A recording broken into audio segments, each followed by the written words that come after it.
What's good mga kapatid? This is Top Notch Sports at ito na ang inaabangang analysis and prediction para sa parating na laban on July 17, araw ng Sabado. Yan na nga ang pinagsamang Von Ordona at John Lawrence Jacob kontra sa kupunan ng Rockies na binubuo naman ni DJ Luño at Manex Manatan. Kaya tara at samahan nyo akong kilalanin at alamin kung sino nga ba talaga ang totoong dihado at llamado sa magaganap na bakbakang ito. Meron din tayong shoutout sa last part ng ating video, kaya tutok lang at atin ang simulan.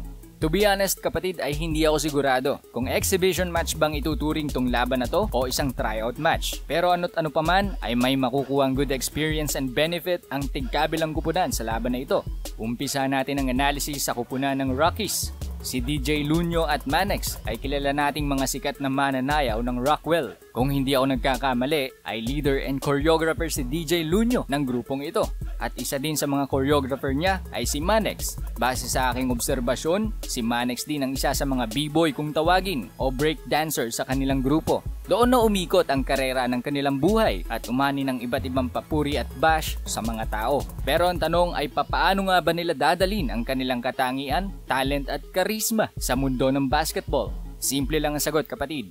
Versatility. In English ko na lang kasi ang translation niyan sa Tagalog ay close to maraming kaalaman o maraming nalalaman. Well, kidding aside sa mga hindi pa nakakaalam, ang totoong meaning ng versatility ay ang kakayanan na mag-adapt ng mga bagay-bagay in a timely manner. Kung sila nga ang mga versatile players sa bakbakang ito, ay hindi sila dapat tulugan nila Von at Jonah sa pagdepensa. Here's why kapatid. Sa latest upload ng kanilang training sa social media, makikita nating on point ang perimeter jump shot na itong si DJ Luño. Kumbaga diretso ang tira niya, habang ito namang si Manex ay maliksing na mamasok sa loob ng paint. Maalam din silang gumamit ng board unlike sa mga ibang beginners na umaasa lamang sa tsamba kapag binato nila ang bola sa board.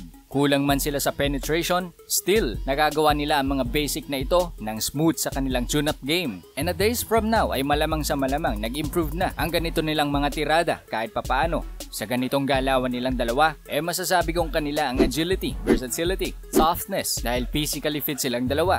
At court vision dahil naniniwala akong hindi sila basta-basta bibitaw ng tira kung hindi sila sigurado. Lalo pat hindi pa rin naman buo ang kanilang confidence dahil hindi pa nila nararanasan maglaro ng magkasama sa totoong kompetisyon ng 2v2 basketball tournament. Kumbaga ay baguhan sila na magiging sigurista dahil limited nga lang ang kanilang kayang gawin sa loob ng court. Pero take note mga kapatid na hindi porket ngayon lang sila nag-basketball, totally baguhan na sila na pwede mong ikumpara kila Yolov at Merk na talagang flat-footed at mga beginners din, nakakaumpisa pa lang mag-ensayo para syempre mas matuto ng organized and systematic basketball.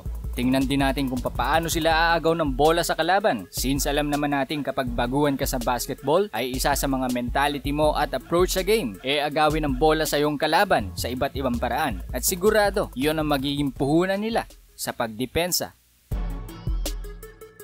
At eto, konting kaalaman lang para sa mga nagtatanong, bakit daw Rookies ang pangalan nila na nakalagay sa talpakan ng Color Peria o Sabong International? Hindi rin ako sigurado kapatid pero dalawang bagay lang yan. It's either totoong Rookies talaga ang tawag sa kanila dahil unang beses silang sasalta sa Sabong International na parang magiging qualifier sa kanila ang game na yon, manalo o matalo. O di kaya naman ay typo error lang at talagang Rockies ang pangalan ng kanilang kupunan. At syempre sa tingin ko, yan ay nakuha nila sa pangalan ng kanilang grupo sa pagsasayaw. Syempre walang iba kundi Rockwell. Pero moving on sa dalawang players na magbibigay ng challenge kay DJ Luño at Manex, walang iba kundi sila Von at Jonah. Marinig at makita pa lang natin ang kanilang mga pangalan sa 2v2 Battle of YouTubers ay alam na natin ang kanilang kapasidad at kayang gawin sa larangan ng basketball.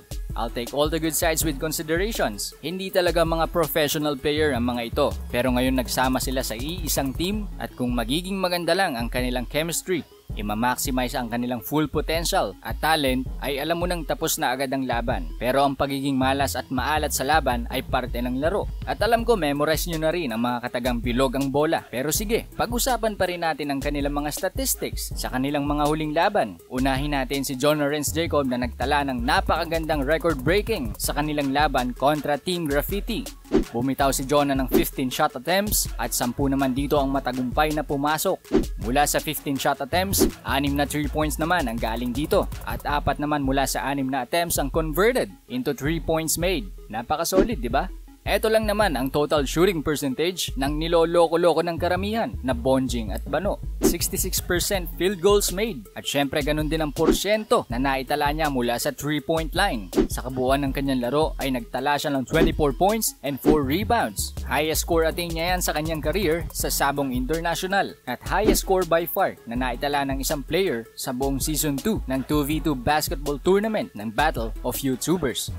Kabaliktaran naman ni Jonah ay ang minalas na si Von nito lang Wednesday evening. Sa kanyang huling laban ay meron siyang 4 out of 16 field goals made at nag-average lamang ito ng 25% field goal. Sira din ang kanyang 3-point shooting dahil 2 out of 11 siya beyond the arc. Kaya nag-average lamang din ito ng 18.18% from 3-point line. Pero still, ang mga porsyentong naitala ni Von sa kanyang huling laro ay hindi pa rin 0% at ang pagiging threat niya sa 3-point line ay hindi pa rin nagbabago dahil we can't deny the fact na may tira pa din siya sa labas.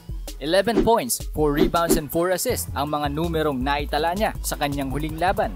Sa mga advantages naman na pinagsamang players na ito ay walang duda na sa kanila ang paint dominance at penetration, rebounding dahil sa height advantage ni Jonah, lockdown defense ni Von, ball handling at syempre perimeter and 3-point shooting. Halos kumpleto rekados na nga tong dalawang to kung magiging maayos lang talaga ang kanilang teamwork sa loob ng court and guaranteed ang panalo sa kanila kapag wala ni isa sa kanila ang aabuti ng malas sa laro.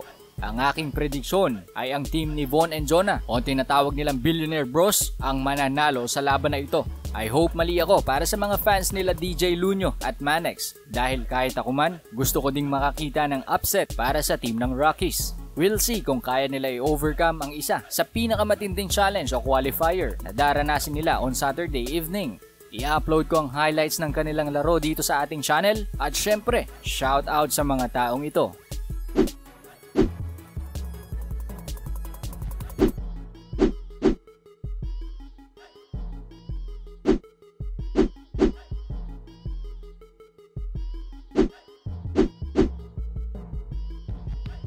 Yon, ikaw kapatid, ano ang iyong opinyon? I-komento lang yan sa ibaba at kung nagustuhan mo ang ating video, ay i-like lamang ito bilang suporta. Subscribe and click the ring notification bell kung bago ka pa lamang sa ating channel. Hanggang dito na lang muna at maraming salamat sa inyong panunood. This is Top Notch Sports and I'll see you on the next video.